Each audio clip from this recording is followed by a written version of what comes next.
தேவரும் மூவரும் திருமால் தாழ் பணிந்து உவகை பொங்கினர். அன்பான தமிழ் நெஞ்சங்களே, கம்பராமாயண கடலில் நாம் ஒவ்வொரு நாளும் முத்துக்களை எடுத்து ரசித்துக் கொண்டிருக்கிறோம். சென்ற பாடலில் கருமேகம் போல திருமால் தாமரைக்காடு பூத்து சங்கு சக்கரத் தாமரைகளை இரு கைகளில் ஏந்தி கருடனாகிய செம்பொன் மலைமேல் வருவது போன்றதொரு காட்சியை கண்டோம் அல்லவா? ஆம், ஆனந்த சயனத்தில் யோக நித்திரையில் இருந்த பெருமான் இப்போது கருடன் மேல் வந்து காட்சி தருகிறார். யாரை காண? என்ன நிகழ்வு? இந்த காட்சிக்கு அங்கே குழுமி இருந்தவர்கள் எப்படி எதிர்வினை ஆற்றினார்கள்? யார் யாரெல்லாம் அங்கே இருந்தார்கள்? வாருங்கள், கம்பர் சொல்லும் அடுத்த பாடலை கேட்போம். எழுந்தனர் கரைமிடற்று இறையும் தாமரைச் செழுந்தவிசு உவந்த அத்தேவும் சென்று எதிர் விழுந்தனர் அடிமிசை விண்ணுளரொடும் தொழும் தொறும் களி துளங்குவார்க. அப்படி ஒரு காட்சியை பார்த்ததும் அங்கே குழுமியிருந்த தேவர்கள் அனைவரும் என்ன செய்தார்கள்? அதை பாருங்கள், கம்பர் சொல்கிறார். முதலில் எழுந்தனர். அப்படியே இருந்த இடத்திலிருந்து சட்டென்று எழுந்து கொண்டார்கள். யார் யார் அந்த உயர்ந்தவர்கள்? கரைமிடற்று இறையும். கரைன்னா விஷம், மிடருன்னா கழுத்து. விஷத்தை கழுத்திலே அடக்கினானே ஒரு இறைவன், அந்த நீலகண்ட பெருமான் சிவபெருமான்.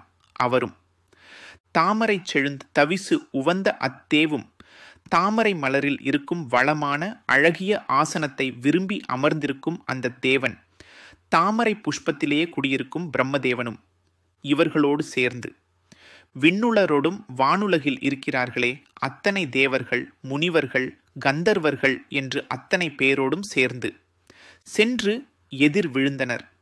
அடிமிசை ஓடிப்போய் அந்த திருமாலுக்கு எதிரே சென்று அவருடைய திருவடிகளின் மேல் விழுந்து வணங்கினார்கள். சாஷ்டாங்கமாக விழுந்து நமஸ்காரம் செய்தார்கள். அப்படியே விழுந்து வணங்கியவர்கள் வெறும் வணக்கம் மட்டும் செய்யலை. அடுத்தடியே பாருங்கள். தொழும் தோறும் ஒரு முறை வணங்கி எழுந்தவர்கள் மீண்டும் வணங்குகிறார்கள். திரும்ப திரும்ப வணங்கிக் கொண்டே இருக்கிறார்கள். ஒரு வணக்கம் போதவில்லை அவர்களுக்கு. ஏன்? அந்த இறைவனின் அழகை கண்டு அவருடைய பேரருளை நினைத்து அந்த திவ்ய மங்கள சொரூபத்தை கண்ட ஆனந்தத்திலே களி துளங்குவார்க. களின்னா மகிழ்ச்சி, ஆனந்தம். துளங்குவார்கள்னா ஆடினார்கள், அசைந்தார்கள், சிலிர்த்தார்கள். அந்த ஆனந்த பெருக்கிலே உடலெல்லாம் சிலிர்த்து ஆனந்த கண்ணீர் பெருக மகிழ்ச்சியால் துள்ளி குதித்தார்கள்.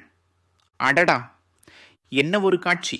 சிவனும் பிரம்மனும் மற்ற தேவர்களும் ஒன்று கூடி திருமால் கருடன் மேல் எழுந்தருளி வந்ததைக் கண்டதும் எழுந்தனர், ஓடினர், திருவடிகளில் விழுந்தனர், திரும்பத் திரும்பத் தொழுதனர், தொழுது ஆனந்த பெருக்கினால் ஆனந்த கூத்தாடினர்.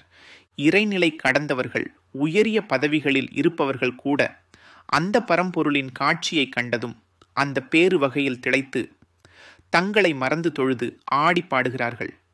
இதுதான் அந்த பரம்பொருளின் சக்தி.